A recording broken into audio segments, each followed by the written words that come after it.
On Point with Craig's Investment Partners. The information provided here is general in nature. It's not financial advice.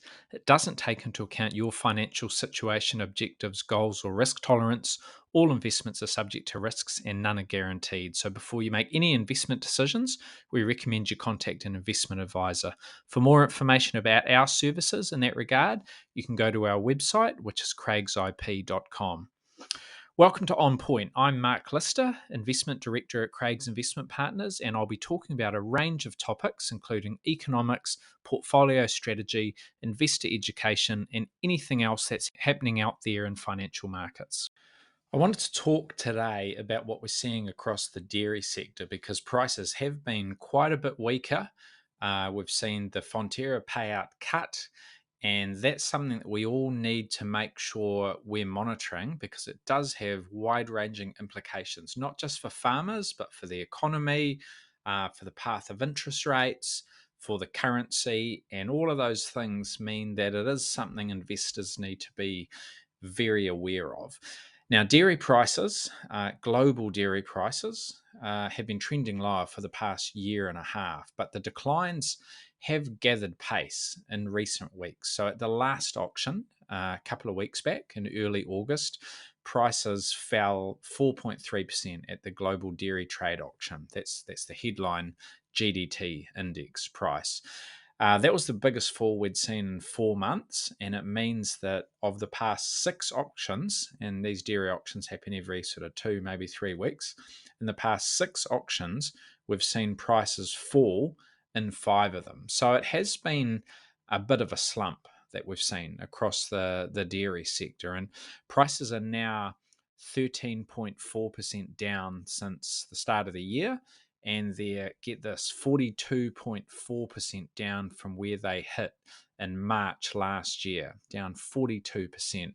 However, I should say that in March last year, they did hit a 15-year high. So it was very much a big peak, and they've come right back down to earth. So after hitting that 15-year peak in March last year, they're down 42 odd percent, and they're now back at levels we haven't seen since September 2020. So, going back 3 years or so, almost 3 years. All of that has seen Fonterra reduce its milk payout forecast for the current season. So at the beginning of this season, its opening forecast was, and they always do a range because they're never really sure.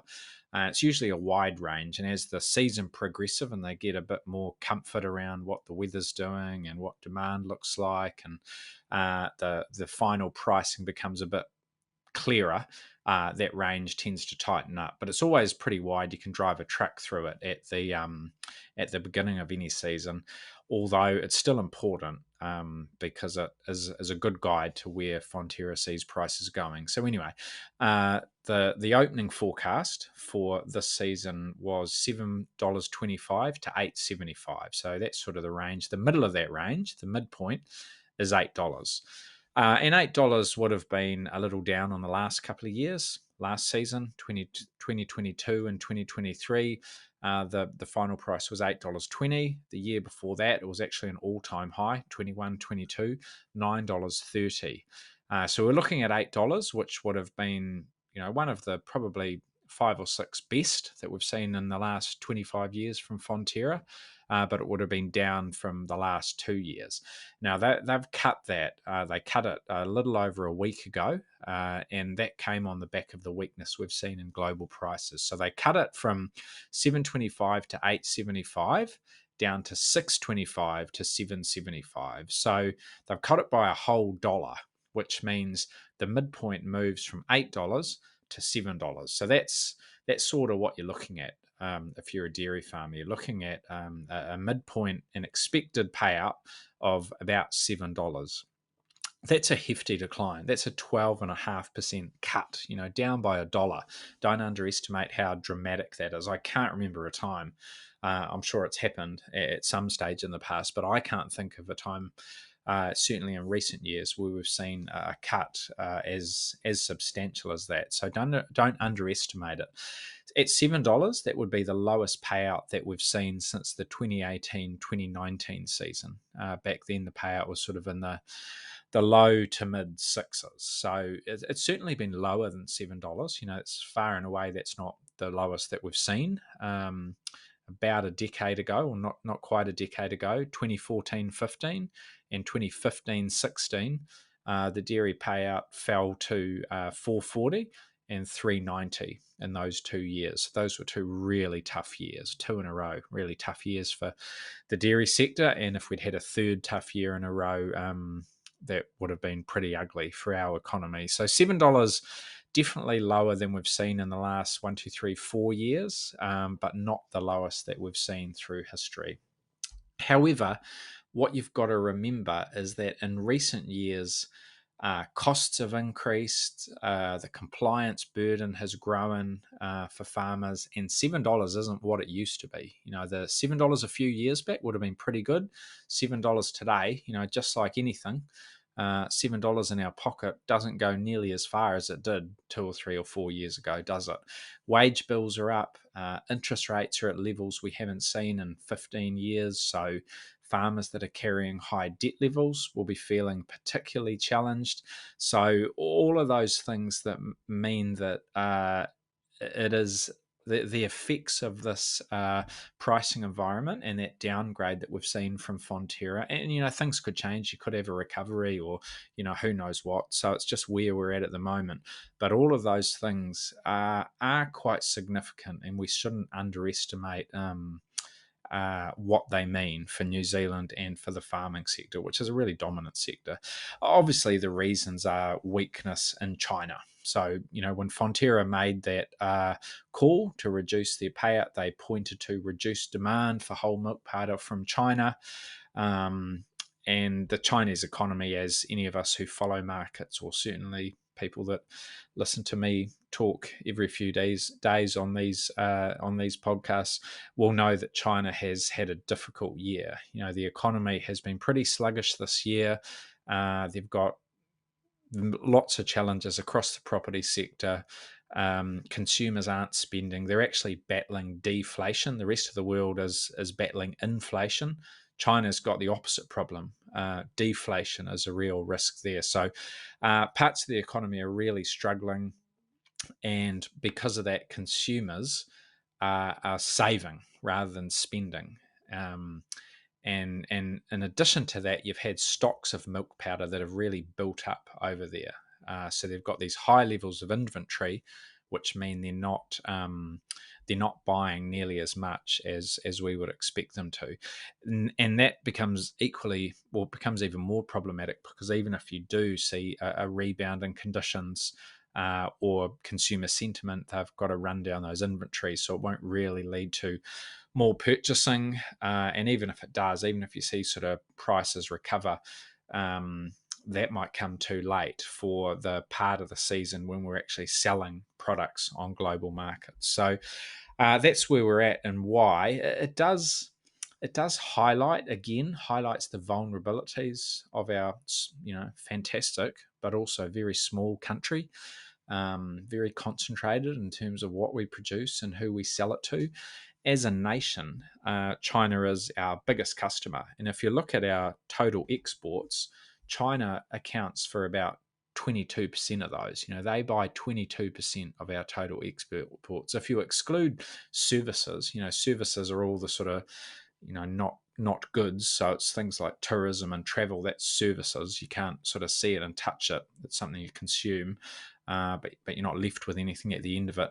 If you exclude services and you look at merchandise only, it's not just 22%. It's more like 28%. So those are some pretty hefty numbers. China is well and truly our biggest export market. They're number one. Australia's number two.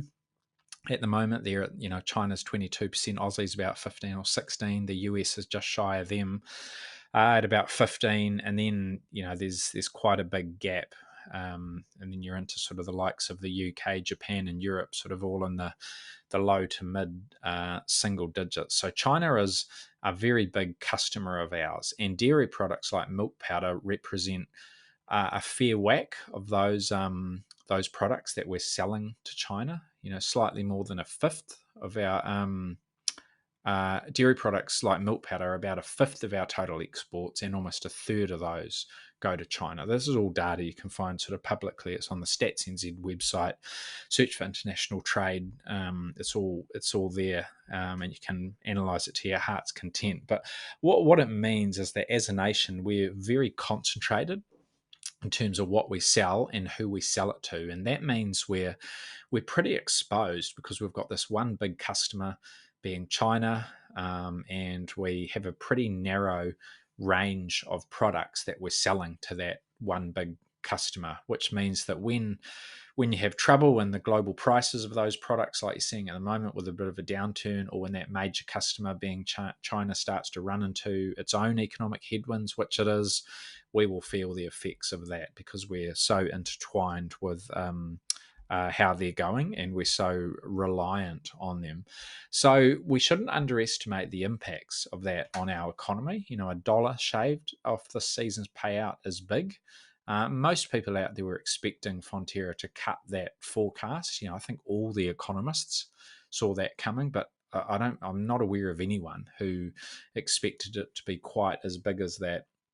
And a lot of farmers will find themselves in a difficult position. Some might even be in a loss-making position now. $7 might not be enough for not all farmers, but certainly some. It might not actually be enough to cover their costs, and that's particularly so if you've got a higher cost structure. If you're in a part of the country where you've got to irrigate because it doesn't rain as much as it does in other regions, that adds to your costs. If you're carrying high debt levels. And again, it's like the housing market. A lot of farmers out there had the farm for many years, if not decades, or it's been in the family, or it's paid off, or they're carrying very little debt. They'll be fine. But just like in the property market, the housing market, I should say, you've always got sort of a segment who bought quite recently at high prices, and they took on a lot of debt to do that. And that was when interest rates were much lower, and their cost base has increased dramatically because you've obviously seen interest rates rise dramatically. So there will be quite a few out there that are in a pretty tough spot, and $7 just won't be enough to cut it.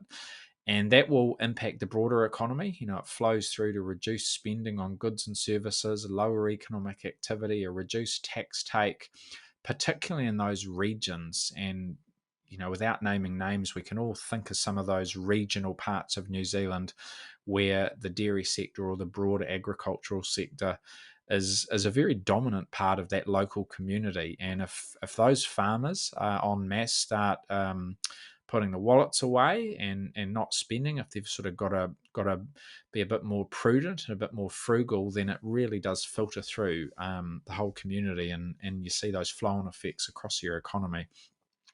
So because of all that, it tends to put pressure on the New Zealand dollar. And if you draw a chart, in fact, I did draw a chart. It's a great one. Talk to your advisor, get the research report. You look at the historic trends of global dairy prices and the New Zealand dollar against the US dollar.